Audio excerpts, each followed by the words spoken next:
আর দুদিন রোহিত শর্মার কেরিয়ার শেষ। গৌতম গম্ভীর সিদ্ধান্তে বড় ধাক্কা। কোহলিকে এবার কি বাদ দেওয়া হবে? ভারতীয় ক্রিকেটে আবার শুরু হয়েছে বড় বিতর্ক। সোশ্যাল মিডিয়া থেকে শুরু করে বিভিন্ন সংবাদ মাধ্যমে একটাই প্রশ্ন ঘুরছে, রোহিত শর্মা আন্তর্জাতিক ওয়ানডে কেরিয়ার কি শেষ হতে চলেছে?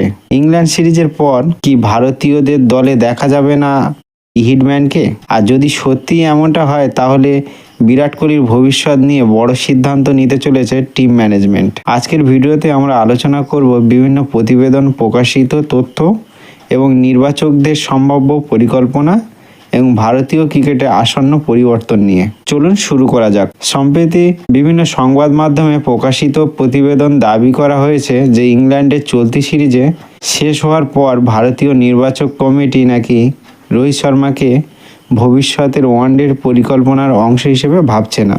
যদিও এই বিষয়ে এখনও পর্যন্ত বিসিসিআইয়ের পক্ষ থেকে কোনো আনুষ্ঠানিক ঘোষণা হয়নি, তবু এই খবর ক্রিকেট প্রেমীদের মধ্যে ব্যাপক আলোচনা শুরু হয়েছে। প্রতিবেদন অনুযায়ী নির্বাচকদের মূল লক্ষ্য এখন 2027 ওয়ানডে বিশ্বকাপ সামনে রেখে নতুন দল তৈরি করা।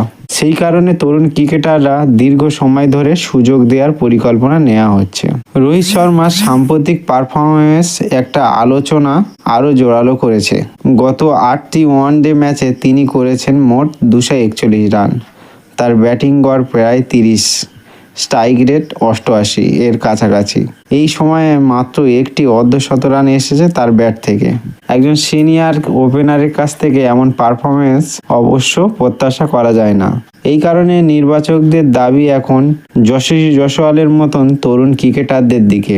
অল্প সুযোগেই তিনি নিজের প্রতিভা পরিচয় দিয়েছেন। ভবিষ্যতের কথা মাথায় রেখে তার নিয়মিত সুযোগ দেওয়ার পরিকল্পনা করা হচ্ছে বলে বিভিন্ন প্রতিবেদনে দাবি করা হয়েছে। অন্যদিকে কিছু রিপোর্টে বলা হয়েছে যে নির্বাচকদের এই সিদ্ধান্ত নাকি খুশি নন রোহিত শর্মা, এমন দাবি করা হয়েছে। কিন্তু বিষয়টি নিয়ে বিসিসিআইয়ের শীর্ষ কর্মকর্তাদের সঙ্গে আলোচনা করেছে। তবে এই দাবির কোনো সরকারি নিশ্চিতকরণ এখনও পাওয়া যায়নি। এবার আসা যাক গৌতম গম্ভীরের প্রসঙ্গে। সোশ্যাল মিডিয়ায় অনেকে বলছে গৌতম গম্ভীরের অধীনে ভারতীয় ক্রিকেটের বড় পরিবর্তন শুরু হয়েছে। তরুণ ক্রিকেটারদের ওপর বেশি ভরসা করা, ভবিষ্যতের দল গঠন করা, পারফরমেন্সকে সবচেয়ে বেশি গুরুত্ব দেওয়ার নীতি, এই দিকেই এগোচ্ছে টিম ম্যানেজমেন্ট। তবে গৌতম গম্ভীরের ইগোর লড়াইয়ে রোহিত হেরে গেলেন এমন দাবি পক্ষে কোনো নির্ভরযোগ্য প্রমাণ বা সরকারি বক্তব্য এখনও সামনে আসেনি। তাই এটিকে নিশ্চিত তথ্য হিসেবে নয়, বরং সোশ্যাল মিডিয়ার জল্পনা হিসেবে দেখা উচিত। এখন সবচেয়ে বড় প্রশ্ন হলো বিরাট কোহলির কী হবে? টেস্ট ক্রিকেট থেকে অবসর নেওয়ার পর অনেকেই ভেবেছিল হয়তো ওয়ানডে খুব শিগগির বড় সিদ্ধান্ত নেবে বিরাট কোহলি। কিন্তু বিভিন্ন প্রতিবেদন দাবি করা হয়েছে যে কোচ গৌতম গম্ভীর এবং প্রধান নির্বাচক অজিত আগারকার এখন বিরাট কোহলিকে ভারতের ওয়ানডে দলের অন্যতম গুরুত্বপূর্ণ ক্রিকেটার হিসেবে দেখছেন। বর্তমানে ফর্ম, ফিটনেস, বড় ম্যাচের ধারাবাহিকতা, পারফরমেন্স এবং অভিজ্ঞতার কারণে বিরাট এখন এমন একজন ক্রিকেটার যাকে দলে রাখার বিষয়ে আলাদা করে ভাবতে হয় না। অর্থাৎ এই মুহূর্তে তার বাদ দেওয়ার কোনো নিশ্চিত তথ্য সামনে আসেনি। তাহলে কি রোহিত এবং বিরাটের ক্ষেত্রে আলাদা আলাদা নীতি নেওয়া হচ্ছে?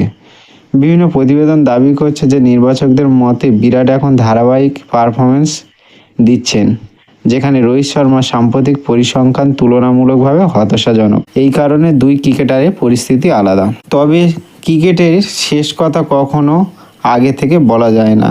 একটি ভালো সিরিজ বা কয়েকটি দুর্দান্ত ইনিংস পুরো ছবিটা বদলে দিতে পারে। রোহিত শর্মার মতন অভিজ্ঞ ক্রিকেটারের অতীতে কঠিন সময় থেকে দারুণভাবে ফিরে এসেছেন। তাই ভবিষ্যৎ নিয়ে এখন চূড়ান্ত সিদ্ধান্ত পৌঁছে যাওয়া ঠিক হবে না। সবশেষে আবার মনে করে দিই, এই মুহূর্তে রোহিত শর্মার অবসর বা ওয়ানডের দল থেকে বাদ দেওয়ার বিষয়ে কোনো আনুষ্ঠানিক ঘোষণা হয়নি। এই বিষয়ে নিশ্চিত খবর না, বরং বিভিন্ন সংবাদ মাধ্যম প্রকাশিত প্রতিবেদন এবং চলমান জল্পনার ভিত্তিতে আলোচনা করা হয়েছে।